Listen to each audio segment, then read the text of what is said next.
Hola chicos, como sabéis, como he indicado en las instrucciones y en las tareas de la semana que tenéis en Seneca Drive y en Modo, debido a esta cuarentena vamos a cambiar la metodología de clase para seguir trabajando. Este es el primero de varios vídeos sobre el tema que empezamos a ver en clase, que era el tema de la economía, que también sufrirá modificaciones debido a las dificultades con las que nos estamos encontrando. Pero siempre intentaré que, bueno, siempre intentaré, ¿no? Todas las clases de teoría las tendréis subidas aquí a YouTube para que podáis acudir a ellas siempre y cuando sea necesario y para no perder tiempo de aprendizaje. Justo antes de que llegase, de que empezase toda esta crisis, empezamos a ver el tema de economía. Como acabo de decir, el tema va a sufrir una serie de modificaciones, pero quiero que volvamos a empezar y volvamos a repasar lo que hemos visto hasta ahora, que esa parte se mantiene. En primer lugar, acordaros que dijimos que íbamos a ver las actividades económicas, pero lo que os dije en su momento, es absurdo saber qué son las actividades económicas sin saber antes qué es la economía.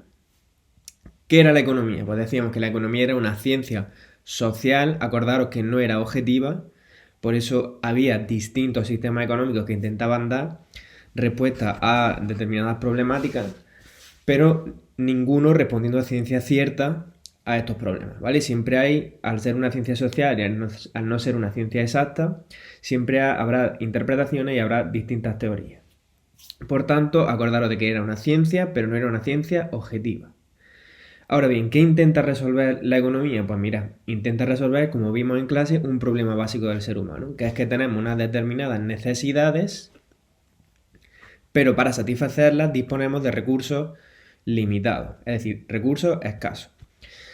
Este ejemplo se ve mejor que nunca ahora con la crisis del coronavirus. Si estáis siguiendo las noticias día a día, incluso aún sin seguirlas, estamos constantemente bombardeados con información sobre esta etapa histórica que estamos atravesando. Fijaos que a día de hoy hay una serie de necesidades. Por ejemplo, más camas de hospital. O más camas de UCI, o incluso a la gente que se ha quedado en el paro, sigue teniendo necesidades. Esas necesidades son ilimitadas. Ahora bien, ¿cómo se satisfacen? Pues se satisfacen a través de unos recursos limitados, unos recursos escasos. No hay camas para todo el mundo, no hay comida para todo el mundo y no hay bienes para todo el mundo. Por tanto, hay que repartir. ¿Quién se encarga de esa tarea? Pues de esa tarea se encarga la economía, ¿vale? Para organizar todos esos recursos, que como decía son escasos, conforme a esas necesidades que son ilimitadas, existen lo que se llaman las actividades económicas, que son las que se realizan con el fin de conseguir distintos bienes, productos y servicios para satisfacer nuestras necesidades. Fijaos, ¿qué son esas actividades económicas? Que esto no llegamos a verlo en clase. Las actividades económicas básicamente son tres.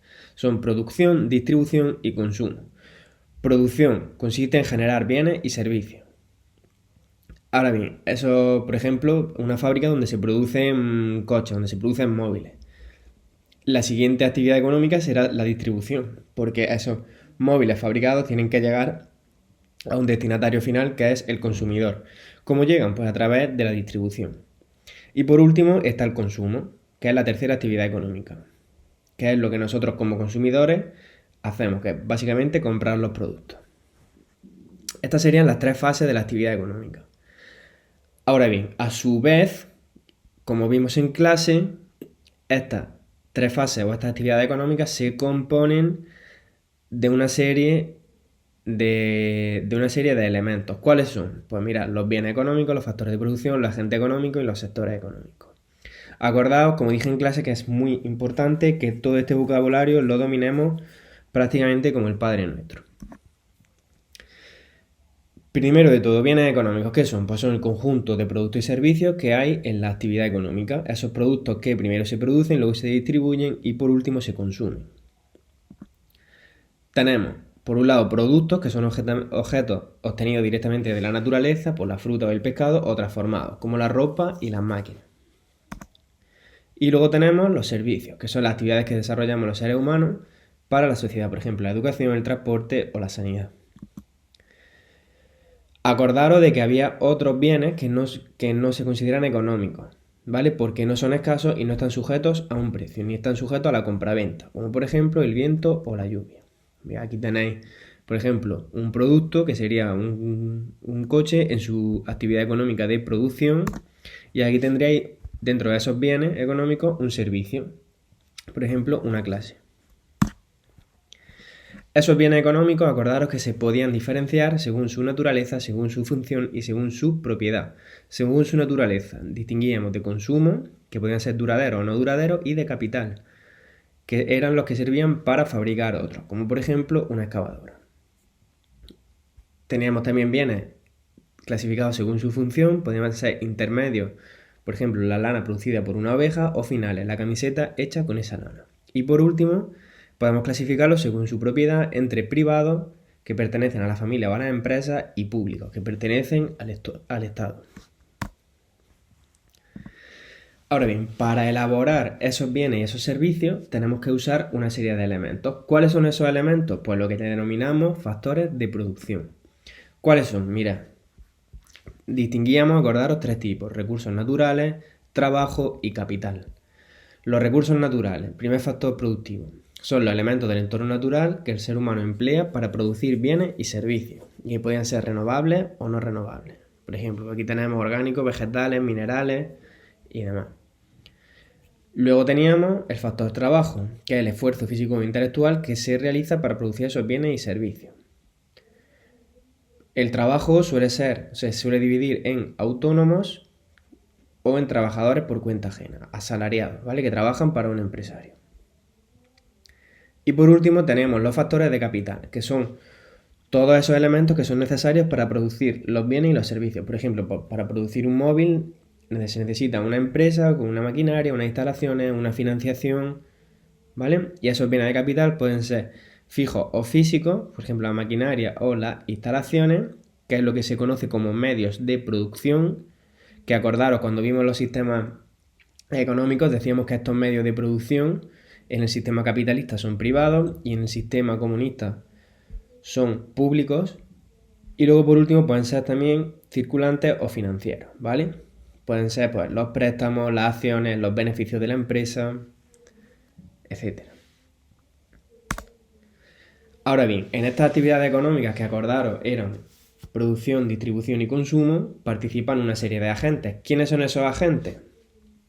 Pues son las personas y la familia, es decir, los consumidores, las empresas, que son las que fabrican y comercian con los productos que generan, y por último el Estado, que es el que ofrece servicios y además tiene tres tareas. Aquí es importante que nos detengamos, porque ¿cuáles son las tres tareas fundamentales del Estado? Pues mirad, la primera de todas es establecer las normas del funcionamiento de la economía. Aunque vivamos en un sistema económico capitalista donde se supone que la intervención del Estado es mínima, sigue existiendo intervención del Estado, ¿vale? Eso ahora se está viendo claramente con la crisis del coronavirus, cómo constantemente el Estado está sacando medidas para favorecer a los distintos agentes económicos de la actividad económica y para que la economía siga funcionando. Pero es el Estado el que pone esas normas. Luego, por otro lado, ofrece también bienes y servicios públicos. En este caso también, hablando de la crisis del coronavirus, pues ofrece mascarillas y con servicios públicos sanidad. Serían dos ejemplos. Y por último, y no menos importante, una de las funciones principales del Estado es la de redistribuir la riqueza para evitar desigualdad. ¿Qué quiere decir eso? Eso quiere decir que en un Estado siempre hay gente muy rica y gente más pobre. Pues el objetivo de un Estado es que no haya ni gente muy rica ni gente muy pobre, sino que todo el mundo tenga más o menos unas condiciones de igualdad. ¿Cómo consigue eso el Estado? Pues a través de los impuestos y a través de las leyes económicas. Y por último, acordaros que la actividad económica también se componía de tres sectores: el primario, que era agricultura, ganadería y pesca; el secundario, que era la industria; y el terciario, que era el sector servicios. Y hasta aquí este vídeo introductorio sobre la economía. La próxima semana continuaremos con más clases. Hasta este momento vamos a trabajar sobre esta parte. tal y como he indicado, como decía, en las instrucciones que os he subido a las distintas plataformas.